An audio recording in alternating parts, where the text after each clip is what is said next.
عائشہ بہت چھوٹی تھی جب اس کے والد نے اس کی والدہ کو طلاق دے دی۔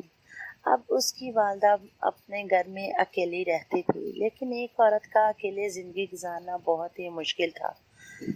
عائشہ کے 3 بہن بھائی تھے، عائشہ اور ایک اور بہن اور ایک بھائی۔ عائشہ کی بڑی بہن اپنے والد کے ساتھ چلی گئی، پیچھے عائشہ اور عائشہ کا بھائی رہ گئے۔ عائشہ کا بھائی بھی وقت کے ساتھ ساتھ بڑا ہوا تو وہ بھی اپنے والد کے ساتھ چلا گیا۔ جب والد کے ساتھ چلا گیا تو عائشہ کی ماں پریشان ہو گئی کہ کہیں عائشہ بھی بڑی ہو اور اپنے والد کے پاس نہ چلی جائے اور میں اس بڑی دنیا میں اکیلی ہی رہ جاؤں۔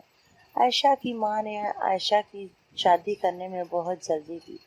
عائشہ کا ابھی میٹرک کا امتحان نہ آیا تھا کہ اس کی شادی اس کے خالہ زاد بیٹے کے ساتھ ہو گئی، جس کا نام ساجد تھا۔ ساجد بھی بالکل کماتا نہ تھا، ابھی اس نے بھی میٹرک کے ایگزام ہی دیے تھے اور نہ ہی اس کا رزلٹ آیا تھا۔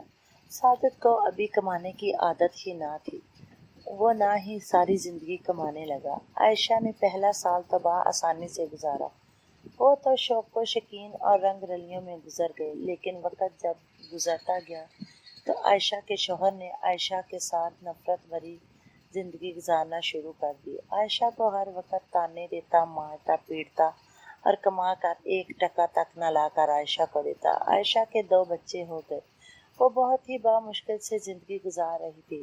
وہ اس بات پر کبھی اپنے میکے روٹھ کر جانا تک مناسب نہ سمجھتی کہ کہیں کوئی لوگ میری ماں کو بات نہ کر دے۔ وہ اپنی ماں کی عزت بچا رہی ہے اور اپنی بھی بہت ہی مشکل سے دن گزار رہی ہے۔ اگر کوئی مجبور لڑکی کسی بھی بھائی کے ساتھ بیاہ کرا جائے تو اس کا فائدہ مت اٹھائیں، اس کے ساتھ پیار اور محبت اور سلوک کے ساتھ رہیں تاکہ آپ اگلے جہان اللہ تعالیٰ کو منہ دکھانے میں آسان ہو۔ میری کہانی سننے کا شکریہ، ملیں گے نئی کہانی میں نئے سبق کے ساتھ۔ اللہ حافظ۔